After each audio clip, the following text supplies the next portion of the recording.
Hello बच्चों, let's see the question. The question says a simple magnifying lens is used in such a way that an image is formed at 25 centimeter away from the lens. In order to have 10 times magnification, the focal length of the lens should be.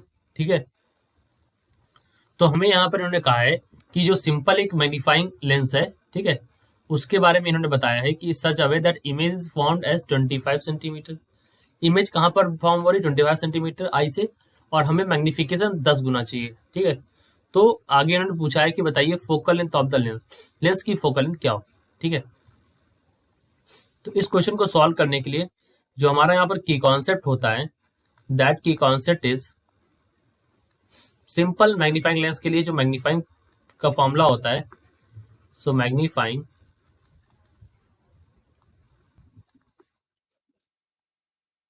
For पार, या फिर इसको simply बोलेंगे magnification. ठीक है, magnification m is equal to, यहाँ पर होता है 1 plus D by F E. ये किसके लिए है, ये सिंपल लेंस के लिए. ठीक है, सिंपल मैग्नीफाइंग लेंस के लिए है, तो 1 प्लस डी बाई एफ ई. अब यहाँ पर आपको पता है डी की वैल्यू दे रखी है जहां से इमेज बन रही है. ठीक है, तो इमेज जहां बन रही है that is equal to 25 centimetre. ठीक है, और आपको यहाँ पर m की वैल्यू भी दे रखी है दैट इज इक्वल टू 10. ठीक है, चलिए करते हैं इसको सॉल्व. सो यहाँ पर आप लिख सकते हैं that is equal to m की वैल्यू आपको 10 दे रखी है. ठीक है, और आपको निकालना यहाँ पर क्या है, फोकल लेंथ निकालना है. एफ ई की वैल्यू वो हमने यहाँ पर निकालनी है. तो हम यहाँ लिख सकते हैं 10 is equal to 1 plus D is equal to 25 by F E. Right, so आप इसको लिख सकते हैं 25 बाई एफ ई, और इसको उधर ले जाइए 10 माइनस 1 क्या हो जाएगा, यहाँ पर 9 हो जाएगा.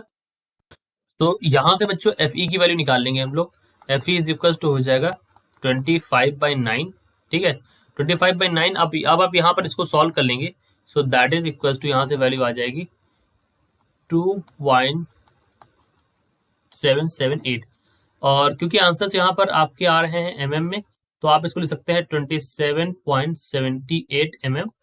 That is approximately equals to 27 mm. ऐसे भी लिख सकते हैं आप इसको, लेकिन यहाँ पर कोई भी ऑप्शन यहाँ पर मैच नहीं कर रहा, यानी कि डी वाला ही होगा, that is none of this. ठीक है, तो डी वाला यहाँ पर हमारा करेक्ट हो जाएगा. ठीक है, तो आप ध्यान रखेंगे कि यहाँ पर जो मैग्नीफाइंग पावर का फॉर्मूला होता है that is equal to D, और VE is equal to D होता है. यहाँ पर जो इमेज की दूरी होती है that is equal to D रखते हैं, और इस तरह से हम इसको सिंपली सॉल्व करते हैं.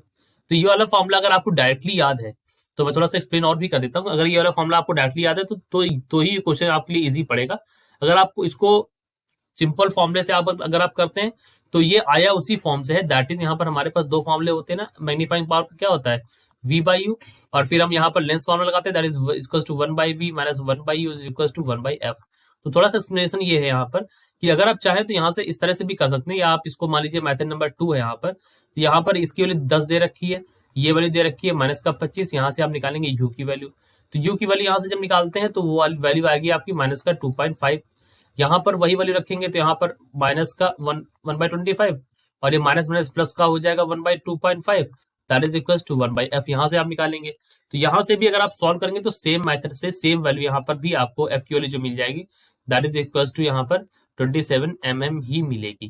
ठीक है, लेकिन ये यहाँ से इस तरह से भी कर सकते हैं, या फिर डायरेक्टली ये अगर ये आपको फॉर्मूला याद है और ये फॉर्मूला निकल के आता है तो ये वाले फॉर्मूले से आप इसको इजिली सॉल्व कर सकते हैं. सो हमारा जो करेक्ट आंसर है वो तो यहाँ पर ऑप्शन नंबर डी हो जाएगा, that is none of this. यहाँ पर कोई भी आंसर ऑप्शन मैच नहीं कर रहा है. So this is our answer. I hope you understand it well. Best of luck.